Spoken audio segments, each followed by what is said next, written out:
So, here we go. It was filled with childish frustrations and complexes. The police are searching for James Thomas, believed to... Hello, hello. Hi. Hi, you're listening to Midnight Movie Gang. This is your host, Elsie Hines, and I'm here with Joseph Arthurs. Joseph Arthurs. At this point, I feel like you're just one of the co-hosts. Oh, that's nice. On the website I'm built in, I got us all listed under host, me, you, and Courtney. Nice. That's good to hear. Yeah. But anyway, yeah, so tonight, this episode is kind of a spin-off of, this is an extension of an idea that we had last time Yeah. that we had when we reviewed Raging Bull. Had live on the air. Had live on the air. Just talking about what we were just having a discussion about black and white movies and like black and white movies, particularly at times when that was not the cultural norm. When they weren't shot in black and white. Exactly. Like Raging Bull. It was interesting because like Raging Bull very much did not need to be in black and white. Like technically, No. like it wasn't like a significant hindrance to shoot in color No, at the time. but that movie's gorgeous. Yeah, but that movie is gorgeous in black and white. And we thought, well, what other movies would look good in black and white? And we said, like sci-fi kind of movies, Yeah. like The Thing, and we came on The Thing, specifically John Carpenter's 1982 Thing, not the original The Thing, which I believe came out in 51. That Thing. Yeah, That Thing You Dune. I think The Thing is one of the posters in the thumbnail. Yeah, it is. Nice. It's Cross that off the list. Yes, exactly. Eraserhead, we're coming for you. That David Lynch episode's coming. That is David Lynch, right? Eraserhead. Yeah, it is. Another black and white movie. Mm-hmm. Yeah. So yeah, true. So basically, yeah, we fucked with the settings on my TV. Yep. And Really well. Like, good job. Yeah. No. I mean, I pretty much I turned the color off, increased the contrast Turn a that bit, contrast up. That's what it's all about. turned down the brightness a hair, and yeah, we got a really interesting, unique viewing experience. It was gorgeous. Of this movie. Oh, and then before we watched the movie, I was playing Spider-Man 2, yeah. the video game, and Spider-Man Noir. yeah, in black and white, as Spider-Man Noir with the black and white. And that was fucking nuts. It was awesome. Yeah. It was awesome. It's like it was made for it. I'll be doing that a lot more. But anyway, yeah, so we were also going to watch as a double feature with this Frank Darabont's The Mist. The Mist, yeah. Which I believe came out in 2007, because I bought the Blu-ray. I ordered the Blu-ray earlier, so I think it's 2007. Yeah. Because Frank Darabont originally envisioned the movie in black and white, to the point where on the home releases, the DVD and the Blu-ray, or like special editions of it, Yeah. he has a black and white version that isn't just like an overall turning the settings like on your screen or No, whatever. it's like a rework, right? Yeah, it's like a rework. Like he went in and you know, for every scene, like, you know, made sure that like the levels of lighting look correctly, and you know, like, you know, went in and make sure that every shot looked how he would envision in black and white. Yeah.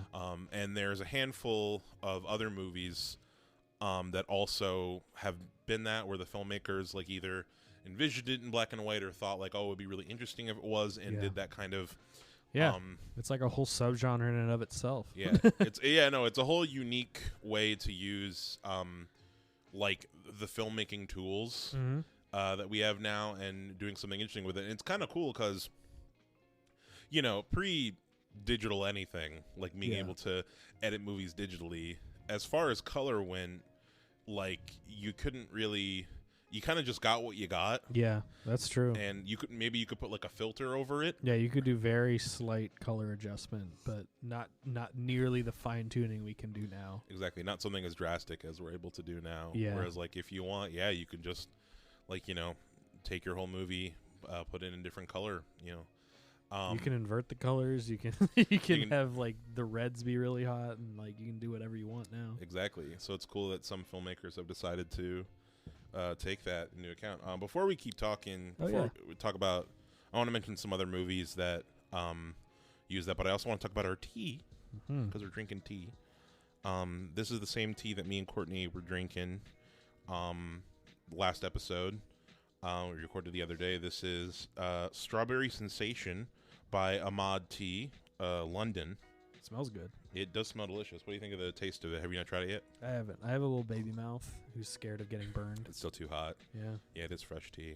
I think when I take a sip, I'll abruptly interject in conversation how it tastes. So look forward to that. Hell yeah. Yeah, no, it is I think it's pretty delicious. Ahmad Tea, if you're listening, sponsor us. Yes. Send us some tea, or any tea company out there. Sponsor us. Sponsor us. We'll review your tea. We will sell out. Exactly. So other movies that have done this, filmmakers, Logan has a black and white version that's on, which is interesting. Yeah, which called Logan Noir. I don't know if I ever want to watch like a superhero movie in black and white. I don't think that like, because honestly, Logan has that like dark and serious tone, right? Which I think is why they justify it. Yeah, Logan could work. To me, it's just there's like a lot of CGI for one, and so does The Mist. But The Mist is a horror movie. It's kind of built around it. The Mist or Logan, it's honestly like as much of a drama as it is, it's still an action movie. Yeah, it's a superhero action movie set in the future. Like I like Logan. I'm not bashing it, but I don't know if it's. I don't know. It feels like black and white is kind of like trying to make it something it isn't. Yeah, I feel like for me, similar problems I have with Logan are the same as I have with another movie that has a prominent black and white version, which I'll talk about in a little bit. Yeah. I feel like the vibe of that movie, it's kind of a pseudo western, right? Mm-hmm. Logan, like it's going for it's at least like attempting some of those themes. Yeah. And in its visuals too, like there's a lot of desert in that movie, like kind of. There's a good amount of like landscape shots, and like there's kind of some Western style imagery. And I feel like a lot of the movie I feel like even though that movie is very dark in subject, I feel like it feels warm. Yeah, like it feels hot. It feels hot, and like in like the color, and like there are definitely certain moments that have like a lot of saturation. And then also, I feel like there are some moments of color that really stand out to me visually in that movie, like especially in the later scenes in sort of the green forest. Yeah, no, that's a big one. Yeah. But I was thinking more the casino in the movie. Yeah, the casino when he's going through the casino, the reds and the yellows. Really, I don't know. It will probably end up like the next time I watch it, I'll try watching it in black and white. But yeah, honestly, I don't like. I'm interested. Like the fact that they thought it was a good idea to do it is enough to make me like at least try it. Yeah. Another one I want to talk about was Mad Max Fury Road. Yeah. Which I think it's called Gunmetal Black Edition. That's cool. Something like that. They're pretty awesome. That's a fucking sick name. Yeah. But yeah, no, George Miller swears that it's like his favorite version. I wonder if he also wanted to release Happy Feet in black and white. Yeah, just do all of them. Honestly, there was that one scene in the zoo in Happy Feet that could probably work pretty well in black and white. It would just make it super scary. Yeah. No, I'm interested in. It's the same as the Logan thing. At first hearing Fury Road being in black and white, I'm like, the colors in that movie are so sharp and saturated. It just feels like let's shoot it back in the other direction. And like the whole movie seems built around those colors, but I don't know. People seem to like it. I mean, honestly, I found the colors, especially there's a scene at night in Mad Max Fury Road where it's nighttime and it's just so color corrected blue, like it's the only color on the screen, and it's honestly distracting. So I'd be interested to see it at least, like maybe even just toned down color wise. Yeah. Damn, it's called Black and Chrome. That's the one I came up with was way better. Yeah, I'm gonna call it Gunmetal Black. Let's call it Gunmetal Black. Actually, it's called Black and Chrome. That's way sicker. I'm gonna call it Gunmetal Black. Yeah, sorry. We're looking at the trailer for it. Just the trailer. Black and Chrome kind of works, but Gunmetal Black is just better on YouTube. I guess Chrome like fits the themes better. Yeah, no, I just don't think. I think color is such an important part of this movie. It's just like I can see the color. Oh, you know what? That doesn't look bad. It almost looks like a silent movie. I think it takes a lot away from. It's also because we're watching it without volume. Because I don't have the iPad. No, I mean like the whites are kind of blown out a little bit. Yeah, like they kind of bleed. I don't know. I'd whatever. I'd watch it. Give it a go. Yeah, I'd try it. Well, I've seen the movie. I like it. Yeah. I mean, I feel like color is such a. When I think of this movie, I think of like just how blue the sky looks and how orange the desert looks, and how the sharp, saturated color, the fire feeling really, really hot. Yeah. with the really bright yellow and the already orange sun. It kind of gives it a graphic novel vibe. It does. With it, It like looks like a comic. like a manga. Yeah. Yeah. You know what? I'm interested. Maybe we'll watch it. Yeah. Maybe we'll give it a go. Maybe that'll be the missed double feature. Who knows? Yeah. That or also another one is Parasite. Parasite. Bong Joon-ho has. That I'm interested in seeing. Yeah. Yep. Which we're gonna watch that movie It's to like pair a with. Hitchcock movie. Hmm? It'd be like a Hitchcock Oh, movie. it'll feel like it. Yeah. That's true. But I have the Criterion of Parasite, which has the black and white version on it. Yeah. And we're gonna pair that with Saltburn because there's some It's a overlap. good choice. And since we've both seen Parasite before, we'll watch the black and white version when we watch the movie. Just to have more to talk about. Yeah. But yeah, no, like, and that's kind of pretty much it as far as like these kind of releases. Like it's Official releases. or Zack Snyder's Justice League, which I can't imagine. We talked about that last time and how like it just feels unnecessary and like just to like try to add some like artistic legitimacy to it. Yeah, just nothing about that makes sense to me. It's like the comics are in color. I think I said that last. I'm Yeah. just repeating myself, but you know, the comics are in color, and I also feel like color is an important part it's of a that movie. superhero movie. Yeah. Calm down. Exactly. Get up. Like everything I said about Logan, you can amp up to like 10 because that's not even a good superhero movie. Yeah, Zack Snyder. Yeah. But yeah, no. So let's talk about So with the Thing. The Thing. Oh wait, there is one more black. Well, it's not even really an official release. Steven Soderbergh. The Ocean's 11 is Steven Soderbergh, right? I don't know. Oh, I'm pretty sure he's the director of Ocean's 11 and a few other Logan Lucky. Oh yeah. He did like a fan Heist movie guy. He did like a black and white fan edit of Indiana Jones and the Raiders of the Lost Ark. Yeah. Where he went in and like went scene by scene, and he also, I believe he also took out the dialogue and added like the Blade Runner soundtrack or something weird like that. I don't know about that. You had me and you lost me. He did some weird shit, and he like kind of that feels like some weird like 80s worship shit. Yeah. Apparently, he says, according to him, it's the only way he watches the movie now. But good for you, man. Yeah. But anyway, let's get into the Thing as far as That's like the only way I watch it. That's the most like if I were to walk in, someone would be like, "This is the only way I watch." I know what everyone's saying already. Yeah. I've seen this movie 30,000 times. Exactly. In this format, it's the best. You don't need the dialogue to see what Like, Spielberg. listen, those movies are good. I don't know if they deserve that kind of worship though. Yeah.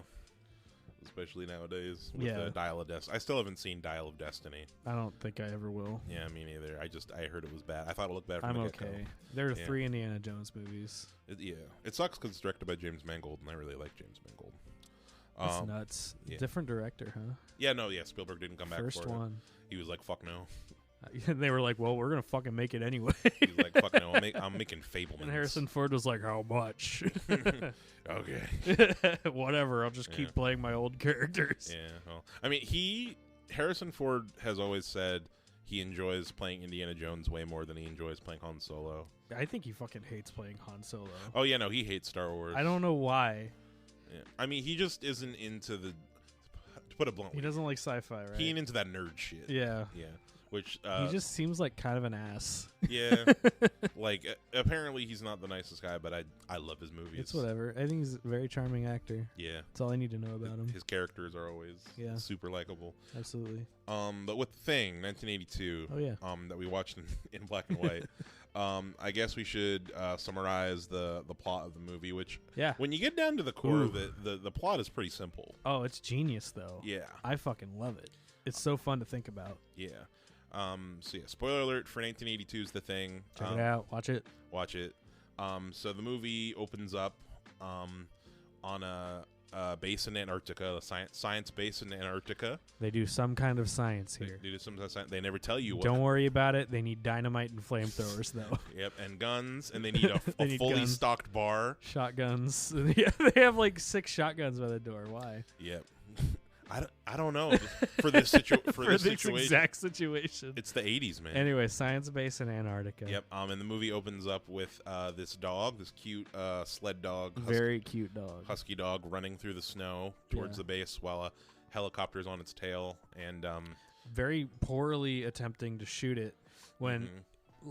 I think the script had them in a plane because Yeah. the helicopter keeps just passing by it and like circling back around. It's like, like you can go whatever speed you want. It's a helicopter. You could sit still if you wanted. I mean, have you ever flown a helicopter? No, I have in video games though, which makes me an authority. Yeah, it makes you. I feel like it might have been difficult. I don't know. I think Yeah. you could at least like sit still and snipe it, like instead of like making these crazy passes. These crazy moves, yeah. Yeah. Or just drastic. Weren't they also dropping? I feel like they were dropping explosives on it too. I Weren't don't. Yeah, they think- were. I think he pulled a grenade once they landed. Hmm. Yeah, Okay. I feel like I remember them trying to. they might have. Yeah. I don't know. But We just watched this, but yeah, but and now we have to debate about it. Yeah. But yeah, no. And from the get-go, the opening in black and white was pretty much like, wow, this is going to be. ooh yeah, Okay. the snow and these dark shapes. The helicopter's all dark and the Yeah. dog's dark. The helicopter and the dog in particular, just seeing like how, like the only two dark-colored objects in the frame just like really stand out. If you want to study composition and like good composition, black and white's a really helpful tool. I've Yeah. found out tonight. No. It brings it to the forefront how Mhm. well composed all these shots are. Who's the cinematographer in this movie? The cinematographer is, I'm sure it's somebody he's worked with. Dean Cundley. Cundy. Oh, that makes sense. Yeah, he's worked with John Carpenter a lot. Okay. he did Frame Roger Rabbit. Holy Jurassic shit. Park. Jurassic Park makes a lot of sense because I feel like there's definitely some Apollo 13, Garfield the movie, Garfield the baby. movie, the most important one. Kino. But yeah, no, and Halloween also makes sense as far as like I feel like Halloween and Jurassic Park in particular immediately there are a lot of shots that come to mind that use light Yeah. and darkness in a very similar way that this movie does. Like I just think of like Oh yeah. the shot at the end of Halloween when like Mike Myers is in the closet and the Yeah. light just shines Oh man, on him. there's a few shots that have just burned into my head from watching this. It's Mhm. just beautiful. Absolutely. Yeah, no. So the dog. Yeah, so the dog makes it to the base, and we got our American team of scientists and pilots and just cooks and people who live on this base. This group of men. We've got McCready, who's played by Kurt Russell, By who's Kurt a pilot, and we are introduced to him by him losing a chess match with a computer and then destroying the computer for everybody. Exactly. He opens up the little port and pours his whiskey in it. Pours his whiskey and ice in there, and it sparks and explodes. And he's like, "Yeah, you cheating bitch." Fuck you. Yeah, no. I love little character moments like that It's in great. movies. Yeah. When you just learn so much about his personality and the kind of person he is just by that one little action. I'd be so pissed. Imagine you have to live with that guy, and you're like, "Who fucking broke the computer?" God damn it. And he's like, "I beat me in chess, so I poured my whiskey in it." It's like, what the fuck is wrong with you, dude? This is the third one this week. What is, you know how expensive these are? This is 1982. Exactly. That computer was $50,000. Yeah, are you kidding me? Yeah. Then great character introduction. And basically, we got Keith Childs, played by Keith David, The who legendary Keith David. legendary. Who, when I first saw this movie, I had no idea that was him. Really? Yeah, like when I first saw I it. recognized him instantly. Yeah, no, it's just he's so young in this movie. As Childs. Oh, you know what? Wikipedia has what they all their jobs are. Oh wow, This is 6. Yes. that's more than I have ever gleaned from this movie. Exactly. So Childs, who's the chief mechanic, Wilford Brimley as Blair, senior biologist, who is great in this movie.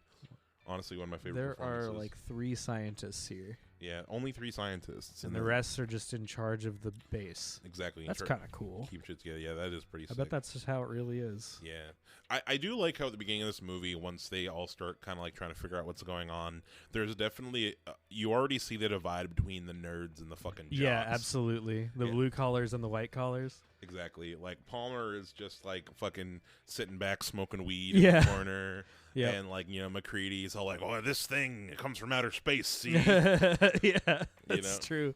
He takes the most blue collar, blunt approach to everything in this movie. 100%. He does the logical approach. Yeah, 'cause- absolutely. Yeah. I feel like there's a lot of in movies of this era, there is like a lot of resistance. I feel like there's a lot of that, like it takes a big dumb guy who needs to muscle his way Yeah. through it to get Needs to cut through the bullshit, the bureaucracy. exactly, just like to find a solution. It's a similar thing with like They Live, another John Carpenter movie. Never seen it. They live is fucking great. I've heard. I've just never gotten around to it. The Fly is almost a similar thing where it's like, the big smart guy, he's too smart for his own good. Smarts is bad. Exactly. As Blair, one of my favorite performances, Thomas Waits as Windows. You called him Hyde from Hyde, yeah. because he looks like Hyde from that 70s show. He does. The radio operator. That can't be his only fucking job. Because at the beginning of the movie. Nah, I don't know. It's a pretty important job. Yeah. But I feel like you don't need a whole guy dedicated to the radio. Like, you could have McCready be the radio guy and the pilot. He's got to know how to fix a radio if it breaks. Yeah. And fly a helicopter. Yeah. Where's Palmer on this list? The assistant mechanic. Okay. Oh, I thought that Palmer was another pilot because he offers to, like, fly some of the other scientists to the Norwegian It'd be pretty base. cool to be an assistant mechanic up there. It's like you're not even like in charge of anything. You just get to chill. Yeah, no. It seems like a lot of it's chilling. Yeah. From what I understand, a lot of, like, people who live in, like, these isolated situations, like either in the Arctic or out in the ocean or International Space Station, like any of these kind of isolated positions, they get a lot of downtime. Yeah. Well, because, if you're living close to the job site, then, like, you have those, 16 hours that we usually get off of work. Uh-huh. You just have that and you just don't get to go home. Yeah, exactly. But it's just like, I don't know. I feel like if you lived in this base or in any kind of, like, isolated base like this, what would you do to fill your free time? And don't say Jack. I'd play on the computer, but Kurt Russell fucking broke it. Exactly. That's literally my first response was like, well, there's like video games, Yeah. but no. You just fucking sit and like read and watch TV. And I'd read that's a what lot you of see him books. do in the movie. Yeah. Is just like you just waste time as best you can. Yeah. I try to take that opportunity to read books because I had a draw. yeah, that's a solid choice too. I think I told you about this, but I had a security guard job once where we weren't allowed to have cell phones on the job. So there was weren't allowed to even carry one. No, couldn't be on a person. To be locked in a locker at the beginning of the day. Yeah. It Oh was stupid. yeah, to keep people from being distracted, I guess. Yeah. Well, I mean, there was other reasons too, but I can't. I don't want to say it on here. I'll tell you afterwards. But it's a cat across the street. I thought it was a coyote. But basically, so there was a lot of reading. Literally, like there was like, I ordered a bunch of secondhand books online. Like other people like had books. There was like most of the guards just snuck their phones in anyway. Like figured out a way. Well, yeah, it's gonna happen. But like still a good amount of the guards, myself included, just like read books all day, and I read so many fucking Star Wars books and shit. And I mean I like reading, but it's hard to choose to read when there are other choices. Yes. I think that's the dilemma of modern times. Yeah, absolutely. Like, well, I do that. I have like a book by my bedside, and I'm like, I need to get through this book. Yeah. But also, my phone activates my neurons. Exactly.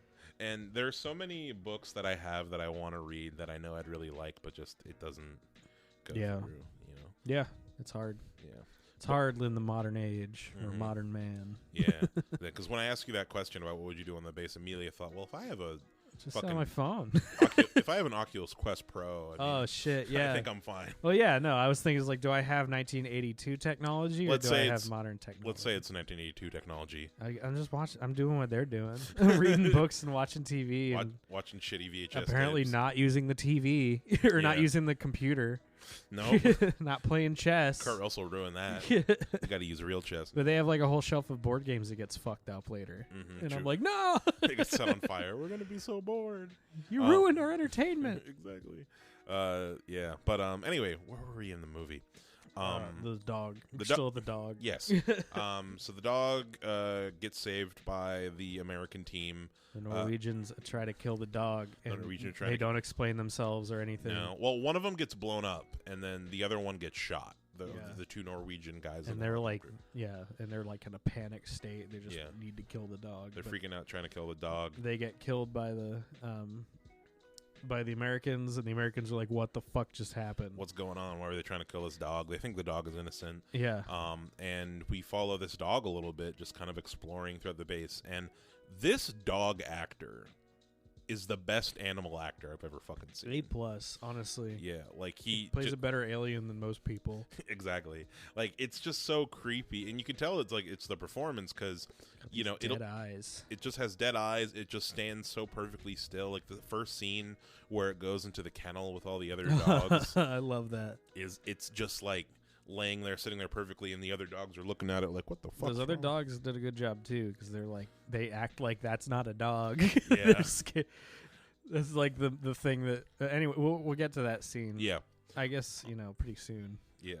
But basically, and then MacReady takes, I think, Blair and I forget which other character. They all kind of blend together. But Blair and Fuchs, I think, to the Norwegian base, flies them over there, and the whole place is destroyed. Yep. And already, It's all burnt out, and yeah, and you can tell that there was a bunch of shit that like everything's wrecked. and already you can see how the black and white really kind of elevates certain elements of this movie. Ooh, yeah. In that scene, I can think of like when they find one of the dead bodies of the guy who he's like sitting in a chair and his arms are spread out. Yeah. And the blood is coming out of his, or the frozen blood is coming out of his body. Yeah. And it's like there. And in black and white, I don't know what it is, just the way that like the light is bouncing off of It's so cold. like the crystallized blood and stuff. Just really, I don't know, it's hard to explain. It really just like, for me at least with this movie, I feel like it sucks you in because color is removed. You can focus so much more on texture and thinking about like, Yeah. just how things feel and how things really fit into I the think environment. it just takes a whole variable out of the equation. I think it makes it a lot more believable. Weirdly enough, and yeah, like you said, you can see like if something's what something might feel like. When you make something wet or shiny, it adds so much to the highlights and the how bright everything is. Exactly. It really, the black and white really elevates it. Absolutely. It makes those things more obvious and stand out way more. Yeah. Yeah, and like I said, the frames, like the blocking of the frames is so gorgeous in this movie. Anytime in the black and white, anytime anyone opens a door and you see their silhouette against the snow, Yeah. or you see like someone's lit up against a dark background, it just shows the importance of contrast even in like a color film. Yeah, it just looks so cool. Yeah. There are a lot of moments in this in this black and white viewing of this movie that I'm like, damn, I want that as a poster on my wall. Just this frame. Absolutely. 100%. But yeah, no. So they go to the Norwegian base. They find a creature body. It's seemingly just like some sort of weird being that looks like two people being squished together, frozen in the ice. Yeah, it's really scary looking. Yeah. Dave, how do you pronounce his name? Dave Bottin? Who? Bottin? Maybe not Dave, but the guy, the special effects guy. The designer? Rob Bottin. What's his first name? Fuck. I'm trying to find it it'll be in Bottin. Sorry, we got the Wikipedia page up. I just like to throw curveballs. Development, thing from another world.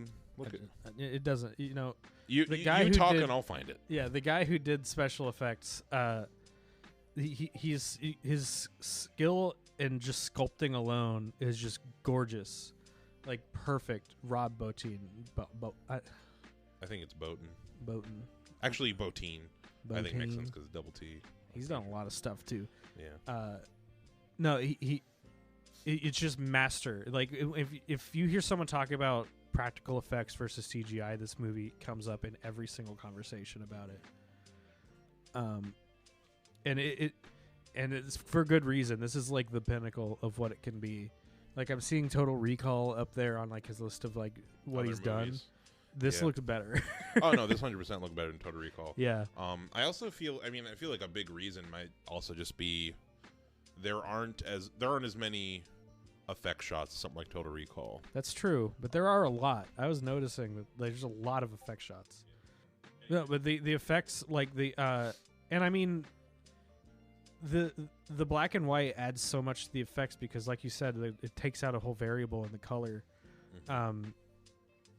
it makes them look like that much more tactile and realistic. So when you see a sculpt like that's that 1-to-1 and it's moving around in such a realistic way, it's so disturbing. Yeah, it's really cool. Yeah, absolutely. I think another element of what makes these monster effects stand out from something like Total Recall is that the designs are way less. How do I put it? The designs Don't are look way anything like Arnold Schwarzenegger. No, don't look anything like Arnold or a woman with 3 boobs. Yeah. Like they're way more abstract, and they're way more That's true. Like cancerous almost. Yeah.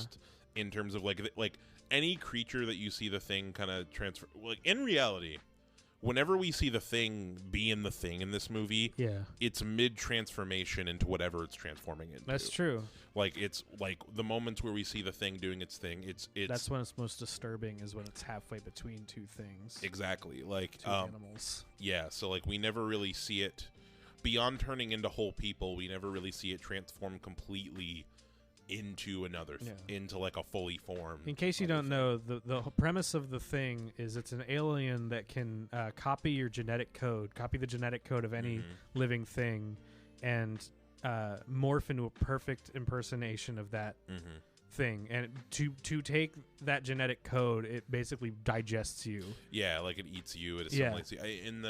In the short story, The Things, written by Peter Watts, which I'm sure we'll talk about it later. The creature refers to it as communion. Like I'm doing communion with this being. The perspective of, actually, I think we should talk about the short story a little bit now. I haven't read it. There's a short story. Yeah. There's a short story on the internet, pretty easy to find, and by short, it's like 40 pages, something like that, 30, 40 pages. And it's written by this author named Peter Watts, who is a science fiction writer. Yeah. He wrote a book called, I think it's called Blind Spot or Blind Sight. That I own this book, and I need to read it, but I haven't. That went earlier. Basically, it is the story of the movie The Thing, this movie we just watched, but it's from the perspective of the Thing. It's from the internal monologue of the alien. The things are the people. Yeah, the Thing. Yeah, exactly. And it's so fucking fascinating. And it's fan fiction. Like, it's not canon to the universe of the movie at all or whatever, but it's just a really well thought out story and perspective. Yeah. Because, like, the writer just does such a good job at giving you the perspective of an intelligent creature, because like the Thing is not dumb, like it's intelligent, like it thinks a lot, it observes its environment, but something that is just so far from human that it just thinks of what it is like around it as just so different. Like I think when it starts with like a scene where it's first like doing communion with the dogs. I think in the book it's like, I am surrounded by quadrupeds, like is what it's thinking. I attempt communion with them. They are resisting. Why are they resisting? That's so creepy. Yeah, no, exactly. It's really scary. It's like a kid pulling like wings off of a bug. Yeah.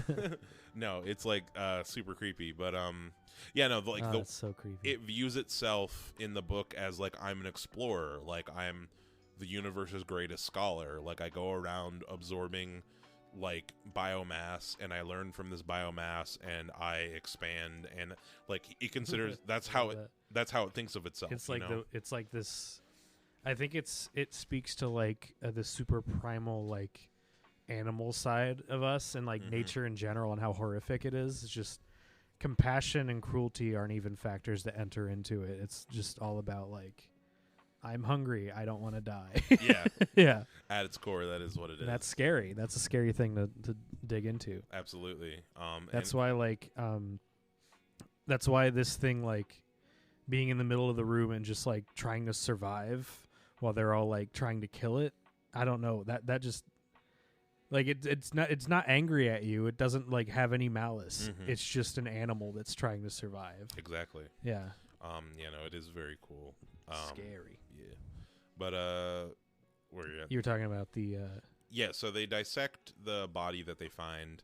And once again, same thing I was talking about earlier with how black and white affects it. When so good. When Blair is pulling organs out of this fucking thing. Looks like chocolate syrup. Yeah, it looks like chocolate syrup, but like I'm just noticing like how lumpy and slimy Mhm. and just how like I can feel all of these things that it's pulling out, and it's just so You can, interesting. and I mean the framing of these especially the indoor shots, the way that they use darkness in the foreground and lightness in the background, or vice versa, just to like create these frames within frames, have like edges of the frame blacked out. It's so gorgeous inside and outside. I can't even decide which environment looks better. Mm-hmm. Yeah, whenever they do either. Yeah, I definitely prefer the interior shots. You think so? In this movie? Yeah, but most of it has to do with like I prefer it in the color version too, or like when this movie with color, because this is not. Once again, there is no official black and white version of this movie. The normal movie. Yeah, we just changed settings on my TV. Recommended. Yeah, try it out. But like, I prefer Inside too because this, like something like Alien, I like the feeling of claustrophobia. Yeah. Of like being trapped with this thing. And this is one of those bottle movies. Yeah. And even though like going outside doesn't make much of a difference as far as like they're still in the middle of nowhere in Antarctica. Yeah. And they can't go. If you can't be outside for longer than like 10 minutes. Exactly. Yeah, but just from a especially when it's during the day, that sense of being trapped for me, like as a viewer, is a little bit lost whenever like they're outside. But that's more just like in my head. Like logically, I know, they're still fucked. No, yeah. But I just like cinematically like. Just my favorite scene in this movie is probably the blood test scene, which we'll get to. Oh, which it's so is good. Just like a super cramped. Such a cool idea. It really emphasizes and highlights just how genius this concept is for a monster. Yeah. Ooh, we're gonna get to it, but I want to say now before I forget later. So in the short story of The Things, that scene where what's his name? They're doing this. They're doing this blood test thing where Kurt Russell's character is using like a hot piece of metal to test everyone's like a blood. Wire. Yeah. In the short story of The Thing, so in the movie when he puts it into Clark's blood, right, it doesn't react. So the logic behind this was if you just cut a man, if he describes it as if you open up a man, that blood doesn't matter anymore. That blood's just tissue. You just lost it. But if you cut the thing open and blood comes out, that new blood that came out is now a different organism that's going to have survival instinct. Now a separate entity that thinks on its own. Like every little part of the thing is its own organism. Right. Is its own brain basically. So if he hits it with the little hot pecker, it'll react. In the short story of The Thing, so in the movie, Clark passes the test. Like Clark, dead bodies over there, is not the Thing. In the short story, the Thing that is Palmer in that moment is thinking to itself, is saying to itself, "Oh, Clark is one of my things, and the blood has a thing." But not Childs. I forget Kurt Russell's character's name in this movie. Remind me. McCready waited too long between heating up the poker and putting it in the blood. Oh, interesting. It wasn't hot enough to get a big reaction. And Palmer, the Thing Palmer is like, oh, like I saw like myself move in the cup over there, but just a little bit. Like the pecker wasn't, the hot poker wasn't hot enough. Yeah, I guess he just liked the idea of that being the thing. Exactly. No, exactly. Just things not noticing, but it was just a cool moment in the short story. But anyway, creepy. Yeah. But anyway, so then the puppies. So the dog that came from the Norwegian base is put in the kennel with all the other dogs. Yeah. Which they don't like that. They don't like that. All the other dogs are like, that dog. That's not a dog. They all react in a very convincing way that directly emphasizes that point, which they're also very good dog actors. Yes, the scared dogs. It's rare you can get a point across just through body language with people, let alone with animals. dogs. Yeah. And it's a really sad scene when, honestly, I mean, it's a very cool scene visually. Got the tambourine going. Yeah, I didn't want to lean my head back on it. No, it's all good. It's a really cool scene visually, but it is really sad because like some of the dogs start like biting at the fence. Oh, it's so sad. And they're like, You're like, get those dogs out of there. Yeah. It's like the Thing lays down in the middle of them all, and then just starts fucking doing stuff. Like Yeah. the dog's face opens up like a banana and the skull falls out. Yeah, that skull falling out shot is so cool. Oh, it's so, and in black and white too. It's like all dark and and then it has like these worms coming out of its back, and it starts like growing and like making noises, and all the dogs are like, "Get me the fuck out of here!" Exactly. The dog looks at the camera and is like, check please." Yeah, no, that scene is super super effective in black and white, and it's one of the terrifying. It's one of those things where it's like, now, this movie in color, Yeah, the special effects are incredible. Like, don't get me wrong. But something that it didn't exactly take me out of it, but something I always watched and felt a little bit dated to me whenever I watch this movie, or something that like doesn't take me out of it, but I always like, man, they're really emphasizing a lot of bright colors when this thing is going crazy. Like, it's flesh, it's super pink. Yeah, like very pink, like inflamed. And there's like parts later in the movie where like it's got these like really big green insecty looking parts. That's true. Too. Yeah, that's true. Like later on the scene with the head, that like its tentacles are green and stuff. Which it all looks really cool. It does in color, but in black and white, it adds, I feel like, a really nice air of kind of like, you have to fill in yourself. It's almost scarier because you have to fill in that element for yourself. It is scarier. The effects are more convincing. Because I think you were saying, you brought up like an interview with Frank Darabont about how black and white, it takes you out of the movie just enough to where you can observe it as an art. Yeah. And I think that's very true. Exactly. Like, really makes you feel like you are in another world. Yeah. So I think it makes effects like that, since you're already that degree removed from it. It makes those effects that much more convincing because you don't have to buy in as much to something that's not in color. Yeah, it's using an aspect of filmmaking to heighten what the image is recording, and it reminds me a lot of. So a few months ago, it's funny that we're on this black and white and color kick now. Yeah. Because a few months ago, I was on a movie kick of like being really into fucking with aspect ratios. Interesting. Like movies that use different aspect ratios in it, or like how something in 4:3 is going to feel versus widescreen, or it's like 16:9, right, or 2.4, whatever. The Lighthouse versus Lawrence of Arabia. Pretty much, yeah. And I did some like quick little short films like around my apartment and like mess with the aspect ratios. And I think it's a similar thing where like if a filmmaker is really smart in like how they use that, it can lead to some really interesting effects. And one of the coolest examples for me, and this is really interesting. Have you seen the movie Galaxy Quest? Or have you heard of it? Is that the Tim Allen, Sigourney Weaver? Yes, I've seen that a couple times. Yeah, it's like a Star Trek parody. Now, I don't know what version you've seen, or like if it's something you've noticed. So the movie starts in 4:3 aspect ratio. It starts in the boxy TV. Because Star Trek. They're showing clips from the old TV show, right? And then the movie goes into 16:9, which is kind of like the standard, like fills your whole TV. Movie theater. Yeah, like that fills like the modern TV. I'd say like 16:9 is kind of the standard at the moment. Oh yeah, for TVs for sure. Yeah, for TVs right now.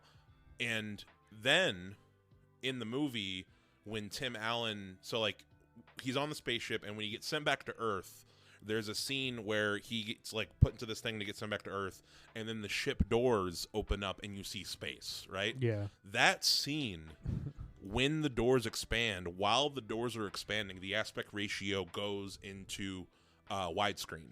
It goes into like 2.35 or something like that.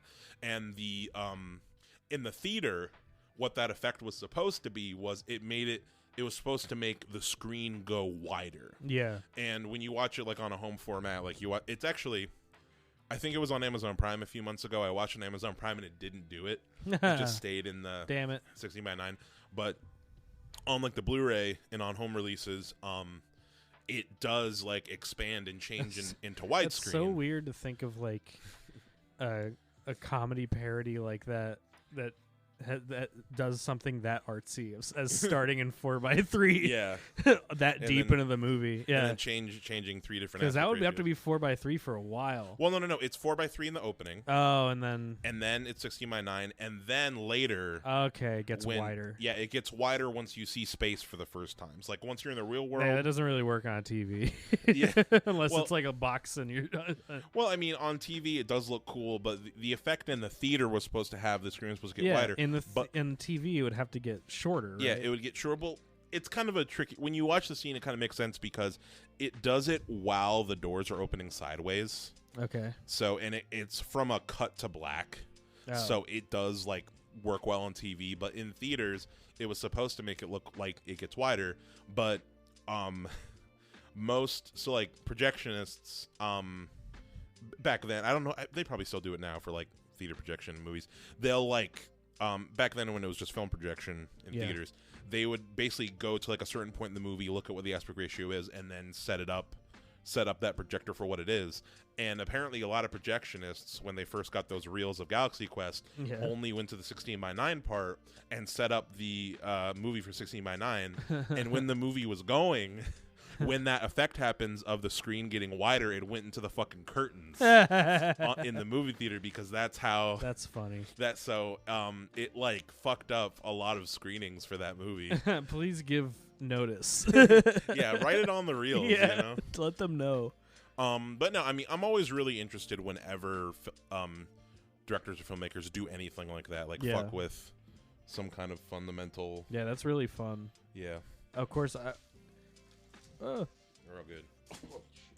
I think a lot of the times it's really fun. I think when Chris Nolan does it, I get annoyed Yeah, because it's so practical. It's so just Yeah. like now it's an action movie, now it's an action scene, Yeah. so you need more screen yeah. space. Well, Christopher Nolan, it changes like every 2 seconds. Yeah, it's super distracting. It feels like I'm watching two movies edited together. Exactly, and that's the frustrating thing. Yeah.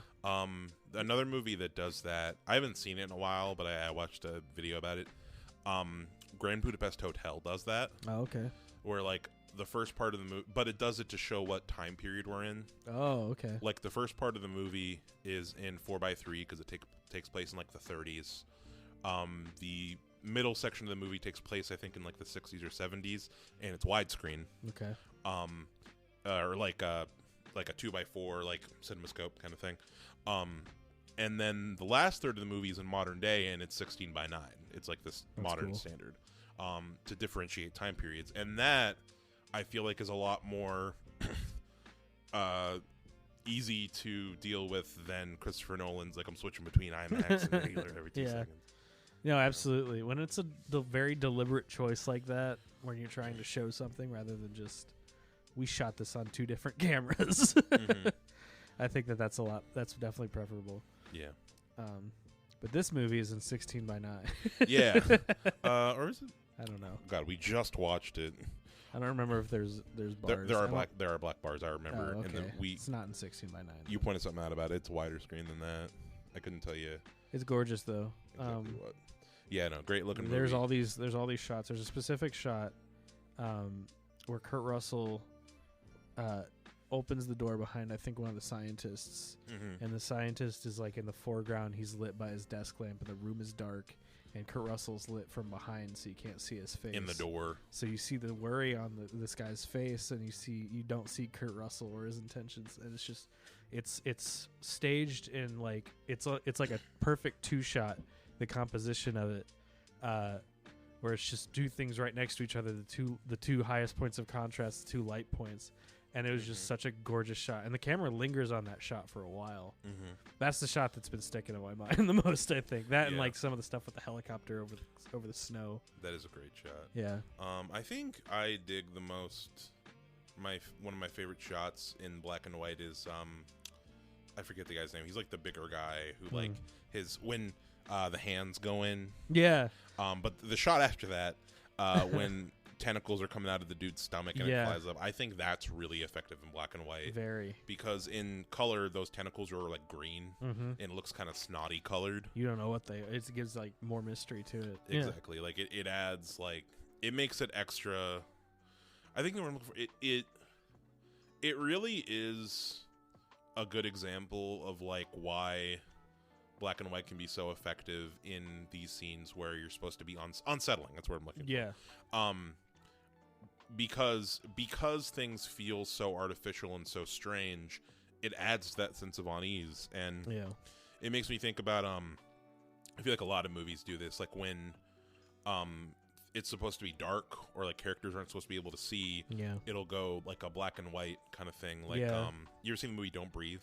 Yes. It looks. They use like infrared cameras for that, right? Yeah. Well, yeah, but it appears to us as black and white Mhm. in the movie, but it's about like a blind guy horror movie where it's a blind Let's guy. not give away the ending of that Yeah. one. You but go ahead and look for yourself with a strong stomach. Exactly. But no, there's a cool scene where like the other characters can't see, but he's blind. So, but I was gonna say so we can use echolocation. It's a heightened goes- universe, pretty much in the movie. But I don't know, it's an effective scene and it's a good use of like, I think, using black and On white the to turkey baster. to show. Ugh, God. Yeah, just honestly. Okay, honestly, if you're thinking about watching Don't Breathe, that's one of the only movies where I'm saying, look, I think you should look up the ending because that ending. Just know that it's, my opinion is know that it's rough and let it surprise you. Yeah, It's rough. it's rough. Think it's hard. like Cannibal Holocaust type shit. Yeah, it's really great. It's like really like lowbrow shit. yeah, it's definitely a scene that can like trigger Yes. like a lot of people in a very if you have like a Good particular point. a particular type of trauma. Yeah. Like that ending can really trigger you, and like there are a lot of people who have said like I don't know if you should watch this movie. Yeah. Fair point. Yeah. Anyway, so at this point in the movie, I feel like a lot of the midsection is the people just getting knocked off one by one as the thing. Yeah. It's really, it's honestly just like watch this group of people. It's one of these movies where it's a bottle movie, and you have people and they can't leave, and there's some source of tension, and it just ramps up to the point where everyone's just yelling at each other and trying to kill each other. Yeah, no, everyone's just turning on each other, and The Hateful Eight is basically a remake of this movie. yeah, there is a lot of crossover with that, huh? Yeah. Figuring out who the murderer is. Ennio Morricone scored Yep. both. Same, but he only got an Oscar for Russell. Hateful Eight, That's so weird. oldest person to win an Oscar. And you know that they just did it because like it was just his time to get one. Yeah, it was just like The Oscars. it was really more for hate it was really more for just a Look, we're giving him his due. Shut up about it. the Oscars episode of this is going to be so much fun. I'm so down. Yeah, but another one who Roger Deakins. It took a while for him to get Yeah, to get an Oscar as well for DiCaprio. and DiCaprio. Yeah, So weird. Anyway, they all take their time. tensions ratchet up. We get the blood scene, which we already talked about, as far as like Yeah. No. So McCready's testing the blood, and then Palmer, who's the weed smoking guy, assistant mechanic. Yep. His blood reacts, and the sound effect for that's really kind of cute. It goes, but it's terrifying. It is terrifying. The way that it is so masterfully done. I think that every single aspect of this movie is a masterpiece. Because that is, I usually hate jump scares. That is one of the most effective and earned jump scares because he is methodically heating up this wire, putting it in people's blood, and it's not reacting. And we see it happen like 3 times before. And he's talking to Childs, and he's talking to the I think Gary, yeah, sure. station commander. He's talking to that guy, and he's like, "Yeah, we'll test you last." And then he puts the wire in the one he's holding, and that's the one that shoots springs up and up. makes this loud noise. And you're like, "Ah!" He's Yeah. holding it, and it's like, you guys didn't know what you were gonna do if this thing like tried to attack you, huh? Yeah, you didn't think that far ahead, Yeah. huh? I mean, it just shows how desperate and scared everyone. Oh man, it is scary. Yeah, and It's terrifying. they didn't have a good plan for that moment in particular. I think it's more of a tense thriller than it even is a horror movie. Yeah. Like the horror is there and the gore is there, but it's mostly just the fear of like everyone in the room looking around at each other and saying, it could be all of you right now. That's the alien that's gonna assimilate me. Yeah. Strangely enough, there isn't as much of that's true. It is more of a thriller in that when stuff happens, for me personally, it's more just like about how cool the effects are. Yeah. And that's more than I get it, other than being like Well, this scared. I think it's about I think it's for those. Yeah, I'm definitely not scared. I'm creeped out and grossed out and disturbed, but I'm not scared. But I do see like how that would ratchet the fear up in the characters. Yeah. How that would make them even more frazzled and ready to just snap at anybody. Yeah.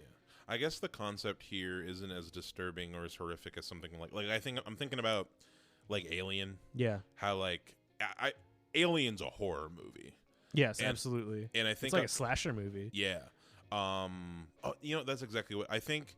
A part of it is because a big part of what makes something like Alien or something like Halloween more of a horror is because a lot more of the movie is about what you're feeling in your mind, and a lot more of it is about the psychological aspect of it.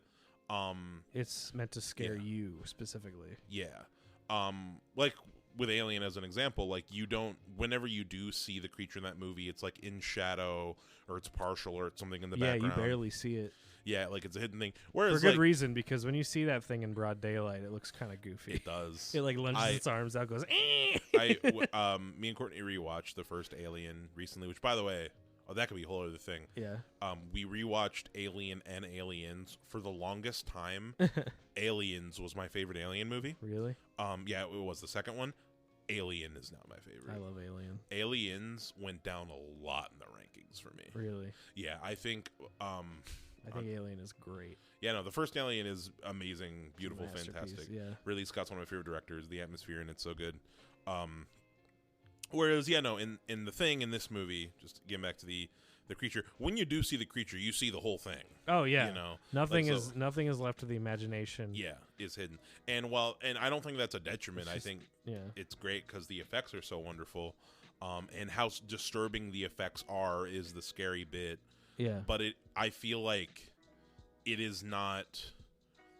The horror is not as atmospheric as something like Alien. No, I wouldn't call it atmospheric. Oh, you know what? I would. I think that it has a very oppressive atmosphere, but I wouldn't call that scary. Yeah. I'd call that. I'd say that's just tense. And I think the whole movie, you if you talk about the score, you talk about the setting, it's just tension. Mm-hmm. It's tension more than it is fear. Yeah. I think I was about to say, I wish I saw The Thing as a really little kid because I'd have a better impression. But I feel like I would have been so scarred. I feel like I saw Alien too young. Yeah, I feel like Alien isn't even that gory. Yeah, but I feel like just if I saw The Thing at the same age that I saw Alien, I think I would be more afraid of Alien still. Yeah, probably. I think that there is something a lot more nightmarish about that movie, and a lot more feeling like you're in a fucked up nightmare. Yeah. Than this, like this movie feels a lot more It feels a lot more grounded, is what I'm trying to say. Yeah, absolutely.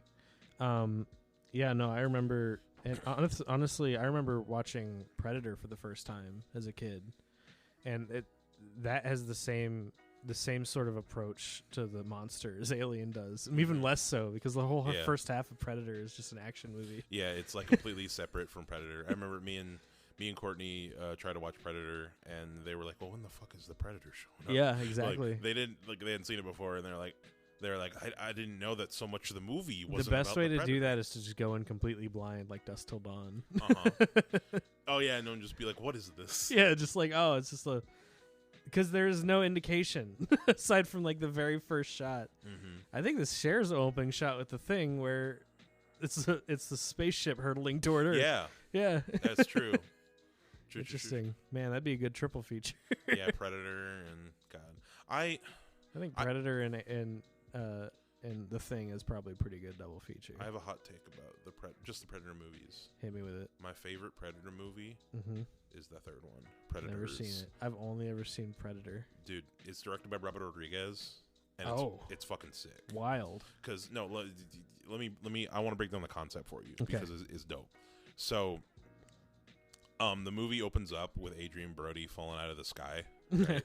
And he's like as most good movies do. Yeah, and he parachutes down. He's a military dude. He's unconscious and he wakes up, falling through the sky, and then he falls to the ground. And one by one, other people start falling from the sky. And Adrian Brody is like a like a black ops like Yeah. American like Tough guy. secret dude. There's like a Russian KGB soldier guy. There's like a Yakuza member. Like basically international badasses Tough guys. fall from the sky. And they find out, well, basically, and into this jungle. And actually, I don't want to say anything more because there's more shit that's cool. But these people are dropped into this jungle, and they're being hunted by predators. Yeah. And along with being hunted and trying to survive, they're trying to figure out where they are. Their compasses don't work. Like they all have like their compasses just all go fucking flippy. We're not on Earth. Yeah, it's really fucking cool. Okay. There's a lot of really cool moments in it. That is a hot take, though. I've never heard that specific opinion. Yeah. I've got weird takes like that. That Jurassic Park 3 is my favorite Jurassic Park movie. I have weird takes like that with video games. not so much movies, but yeah, video games. I like some pretty lame video games. Just I go off vibes. Yeah. I had a I go off atmosphere. That reminds me of a conversation I had with my buddy in college where like he'd talk about movies that people don't like. If there's a movie that most people don't like or like people have mediocre things about, most of the time I can find something in a mediocre movie to attach to that I like. Well, yeah. Like I mean, someone made it. Someone had passion for it, right? Yeah, like I can see the effort in somewhere. I'm like, oh, that's like a good shot, or like that effect was cool, or like this, like that music is nice, or whatever. And I can enjoy a mediocre movie through some of its better parts. Yeah. And I feel like a lot of people can't. But my buddy Corey, who he actually works in the video game industry now. He works for Sick. What the fuck does he work for? I think he works for Ubisoft or something like that. Cool. He's a big gamer, and like we had a conversation like, oh yeah, I have the same thing about games. Like they're like, I'll really like a game or like have fun with a game that like has a lot of bad shit, but there's like one mechanic that's cool. That's always my thing is like, especially with video games, is like there are so many people who had to work on this. Like, let's not write the whole thing off, all right? I just feel bad. I think more than anything. Exactly. It's like these people spent like at least like 6 months of their lives working on this thing. Yeah. Like, leave it alone. Anyway. Exactly. But yeah, so with the thing, so that happens, and then they decide to go check on Blair, who's been locked up. And, well, let's talk about Blair. Yeah. I think he might be my favorite character. Yeah, so Blair is, I think he's the chief senior biologist. Early on in the movie, he goes to the computer, and the computer calculates somehow that, like, if the thing gets out. Yeah, he runs this insane computer program that makes no sense that tells him like the exact amount of time it would take for the thing to consume all of humanity. 27,000 hours. Yeah, exactly. Yeah, and that somebody on the base is most likely. Also tells him that like the percentage chance that someone on the base is already the thing, and 75%. It's like, what is this based on? Like, there are so many variables. What data? It's chatbot GPT, bro. Yeah, the chat GPT. Yeah, it's all bullshit. Yeah, it just sounds like it has authority. Yeah. And then he goes crazy. He goes mad with the knowledge, like a Lovecraft story, and he starts freaking out and flailing a gun around, and smashing up his office. He destroys all the radio equipment. Yeah, it's an important detail. So yeah, to sever them from the rest of humanity. Because he just knows that they all just have to die now. Yeah, they can't call for help. He knows that there's no fucking way that we can leave. No way anybody can leave. Not even a single dog. He kills all the dogs. Mm-hmm. Yeah, really sad scene, that one too. Yeah. You see the man, the guy, Clark, he's the dog handler, and you can tell he just loves the dogs. It's like one of his main character defining attributes. Well, they all got like a thing. Yeah, exactly. Yeah. And you're up here alone, or you're down there alone. You're gonna get pretty quirky. You're gonna get pretty silly after a while. Yeah, you're gonna get pretty weird. Yeah. So after that, they lock Blair in this shack, which he's in for most of the movie. At one point, McCready goes to check on him, and he's like, I can come out, but he's got a noose. I love that. I'm okay. I'm fine. It's even funnier in black and white because you see this frame within a frame so starkly. He just opens the little slot in the door, and he's like, I'd like to come home, McCready. I'd like to go back inside. I'm fine. There's nothing wrong with me. And literally an inch away from him on the screen is his noose that's in the foreground. And it's just hanging there, and neither of them are acknowledging it. Yeah. I'm fine. I really just want to come inside. He's like, I said, all calm. No, I love his character. Yeah, no, he's real kooky throughout this movie. Wilford Brimley, He's is great. solid. And then later on in the movie, which too, so basically McCready, Childs, and Knowles go up to check on Blair, give him the blood test, and the door is open, and Blair's nowhere to be seen inside this shack. There's a hole in the ground. And there's a hole in the ground under the floorboards. And fun fact, I told you during the movie, but I want to let the people at home know. In the short story, The Things, in that scene, by the way, if you don't want to know a spoiler for the short story, if you're going to read it, skip like down to fucking a minute. I don't know. Yeah. He why am I forgetting his name? Blair, who is a thing. He's one of the things at this point. He transforms into like a big crazy alien to dig that tunnel really fast. In the short story, which when I read that, I'm like, man, that'd be cool to see, but they couldn't That'd do be that. expensive. Yeah, that'd be all the creature effects right there. Yeah, they find a hole in the ice, and there's like a kooky little spaceship down there that Blair has presumably been working on, and it's so a fast worker. It's funny looking because it's made of like it looks like the Rick and Morty's flying saucer. Yeah, it's made out of helicopter parts and like beer cans. Yeah, beer kegs and fridges and fire extinguishers and shit. Yeah, it's pretty funny. Yeah, it's pretty kooky looking. And then they decide to just blow up the whole base, set everything on fire. Yep. Just like destroy the everything. 3 remaining people that they know aren't things to the best of their knowledge decide like they have a conversation, and up to this point they've been at each other's throats, just terrified for their own lives. And at this point they're just so resolute, like, well, if it gets off of here, humanity's done. There's no and what it wants to do right now is become dormant, so the rescue crew that comes to us, it can attach to it's going to infect them, and we just can't let that happen. So they all just instantly become resigned to their own fate and just say, well, it's just got to go. And they decide to blow up the whole base. They plant explosives underneath. And then Wilford Brimley thing pops up with a dog in his chest, and it's fucking terrifying. Yep, no, he the big creature, he's got a big head mouth, and then one of the dog creatures pokes through. And it's got these like little chest. paws, these little like skeletal paws, and it's all goopy. Yeah, it's real gross and scary. Yeah. In black and white, it's more scary. Oh yeah, and the black and white really lends itself to the texture of these things, like you said. Specifically the goopiness of it all. And then Kurt Russell says, yeah, well, fuck you too, and he throws dynamite at it. And the whole base explodes. Yeah.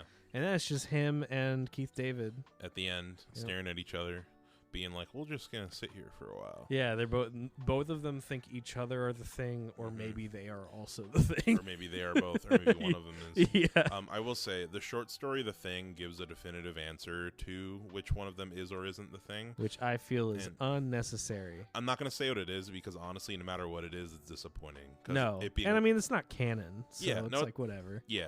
But it just, the open-endedness and you, like, deciding for yourself. That's the whole point of the ending, yeah. The whole point of the movie is like paranoia. Yeah. So if you just know the whole point is like, is Keith David? I don't even know if the writer knew. I will actually.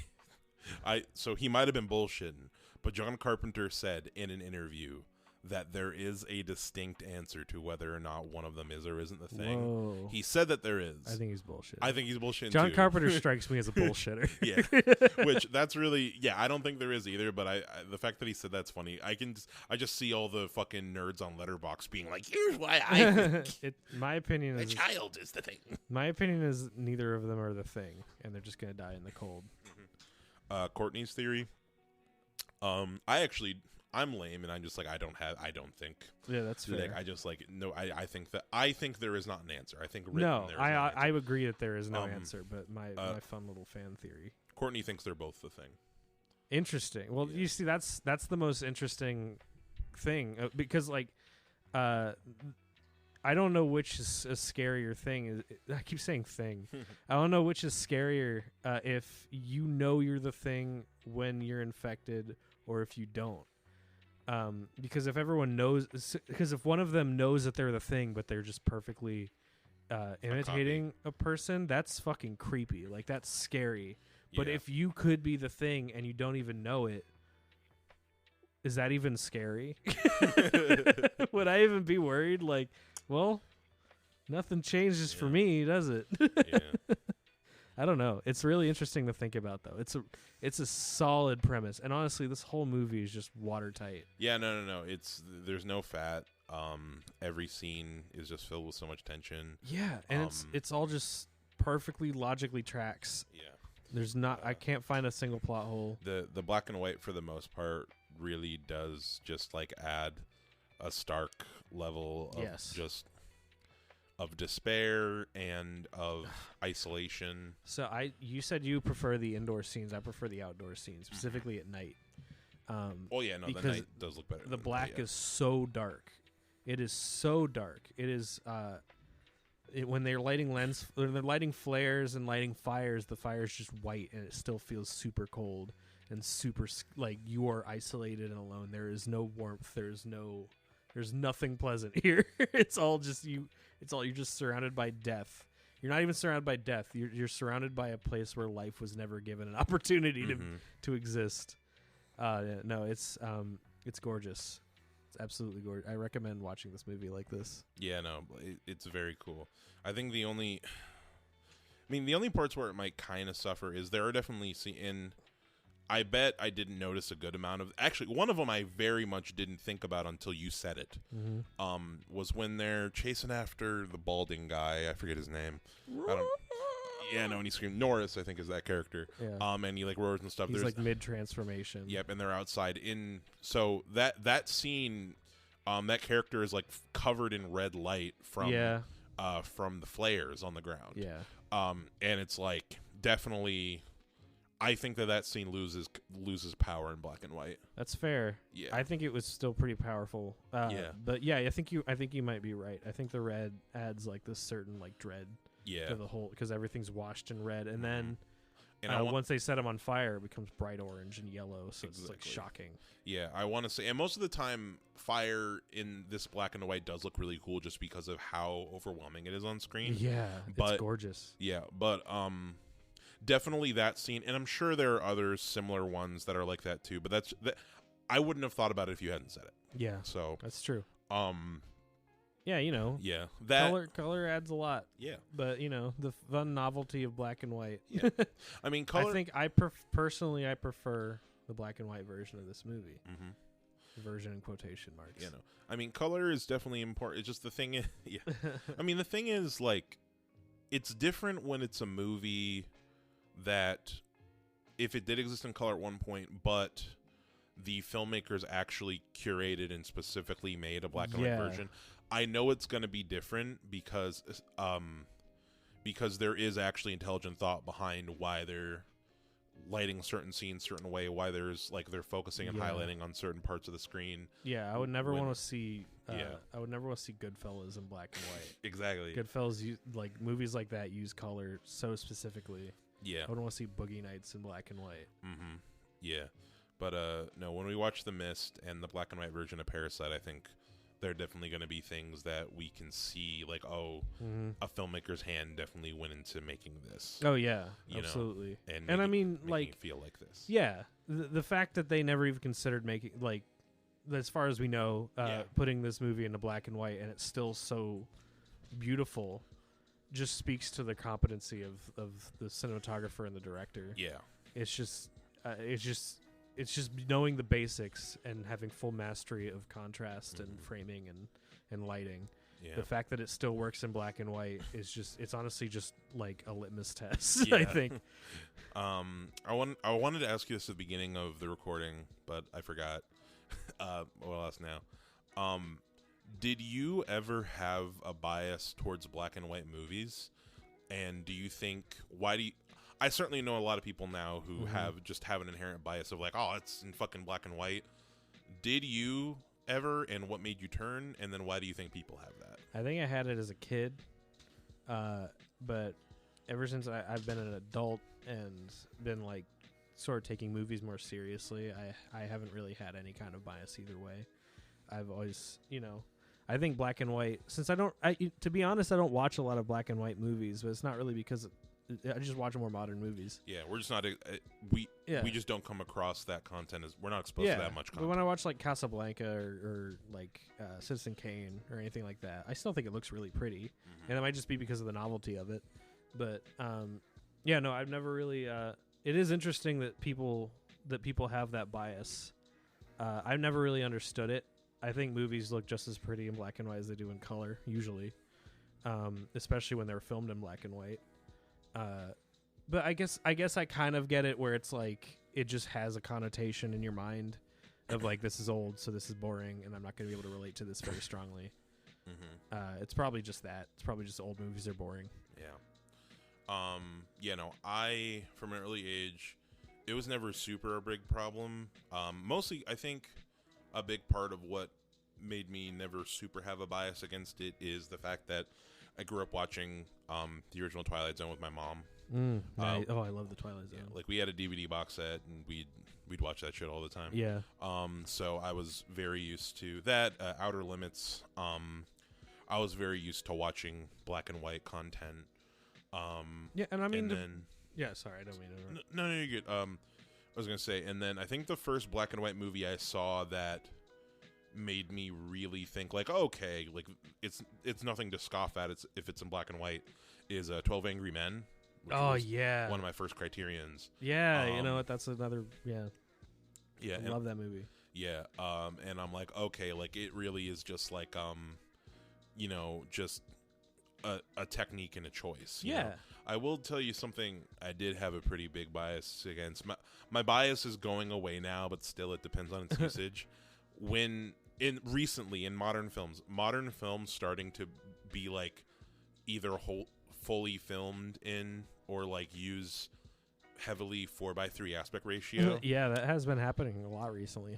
It's been a common trend. The first major movie that I remember it being a big deal with was did you ever see I think it's called A Ghost Story? No. It's either Ghost Story or A Ghost Story. I have not seen it, but I remember a lot of the buzz about it. It was like an early A24, I think. And it was in 4:3. And then a couple other things did too. Most recently, Saltburn was in 4:3. Yeah, I need to rewatch Lighthouse. Yeah, Lighthouse is another huge one I remember being a big deal. There's a few A24 movies that are in 4:3. Mid-90s is one. It adds a lot. It's if you're going for a certain kind of feeling, a certain kind of trapped feeling, or you can have some beautiful framing in 4:3. Yeah. Especially if it's just people in rooms talking, you can get like really creative with it.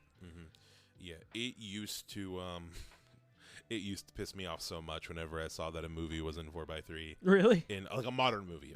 Old movies, it didn't matter because I'm like, that's just it used to be standard. But yeah, it's because with older movies, I'm like, the reason why it's like this is because it's a technical limitation. Like this is what the technology allowed them to have, and for me, I associate most when I think of 4:3, and still to this day, is watching CRT TVs.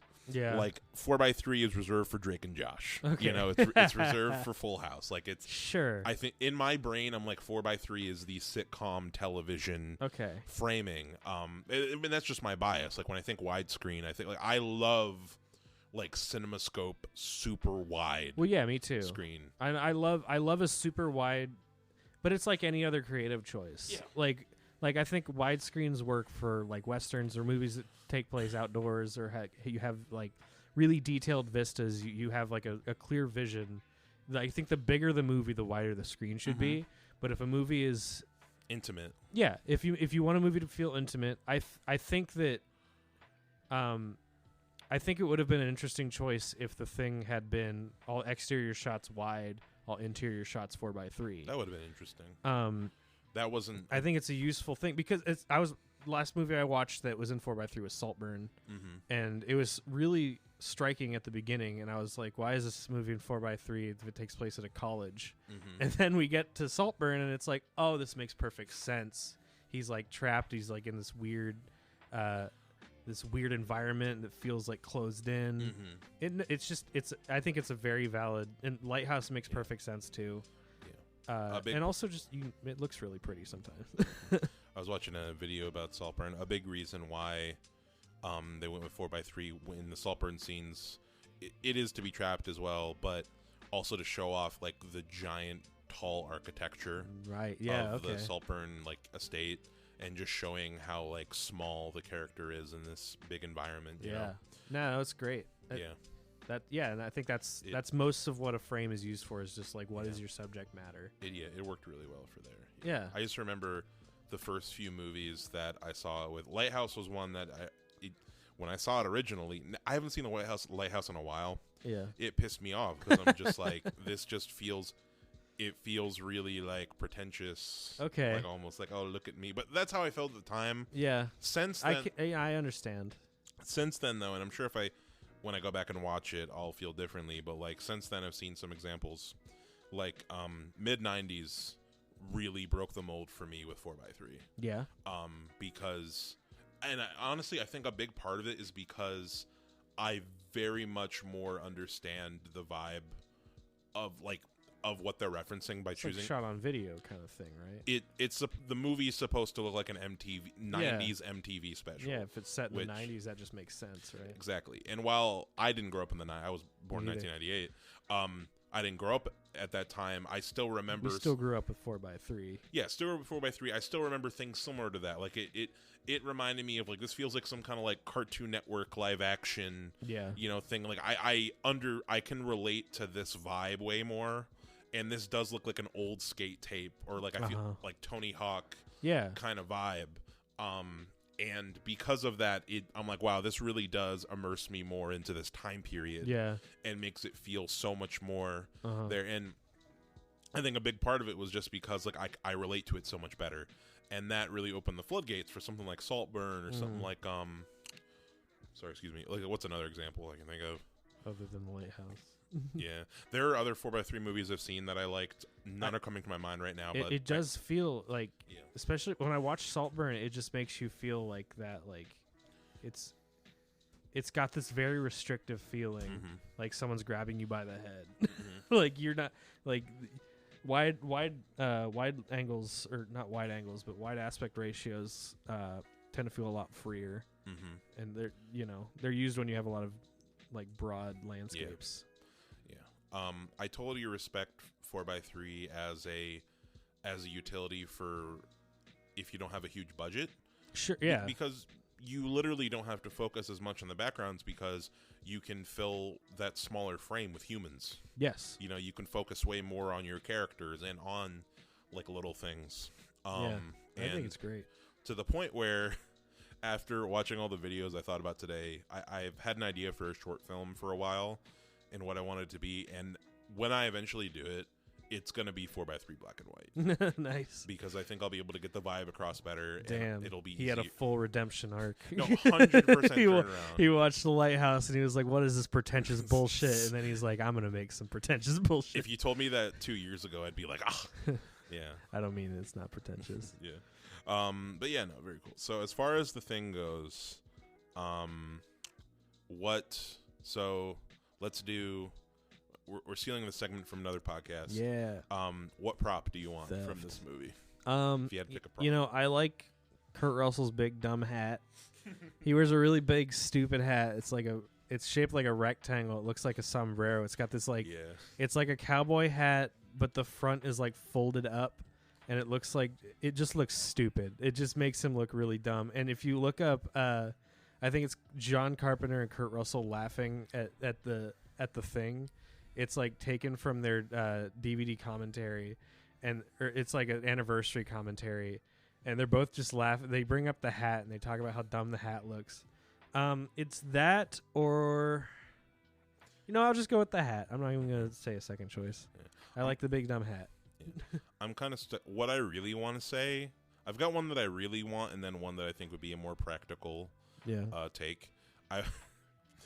I really want the fucking thrown together hodgepodge spaceship at the end, just like Yeah. a nice like display piece. Yeah, have it like in your foyer.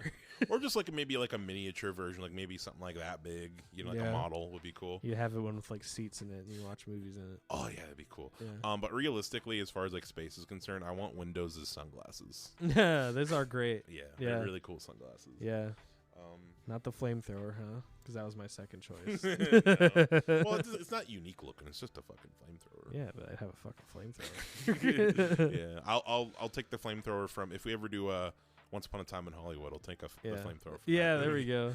go. Yeah. So yeah, that sums up, I think, our conversation about The Thing. We're about to watch Speed with Yes. Keanu Reeves, which I'm just making them 2 separate episodes. Yep. I also- There's nothing, as far as I know, there's no through line between it's gonna these be movies. such a vibe Yeah. switch. There's nothing to talk about with them together. And then next time we come back, we'll your next one from me and you, Joseph, is either going to be our Saltburn Parasite or maybe we can have like a little stinger of the Mist, like a little tiny quick, like, hey, we watched The Mist and here's what we think. Yeah, Because yeah, I guess I'd like to watch The Mist. yeah, because I kind of want to rewatch Saltburn on my own. Saltburn is on Amazon Prime, by the way. So if you want to prepare for that review when it's coming, Yeah. you can watch it. If you have Amazon Prime, which you know how you get your packages delivered so slowly. If you don't, you can watch it on there. Yeah, no. So thank you. We'll see you next time, and we'll for us, we're gonna be back in like 2 hours or so. Yep. But for y'all, I'm gonna pace out, put them up. You know, It's coming out in 20 years. exactly. So real time travel's about to happen. These drop after we both are dead. Exactly. Locking them in a safe. All right. Good night, y'all.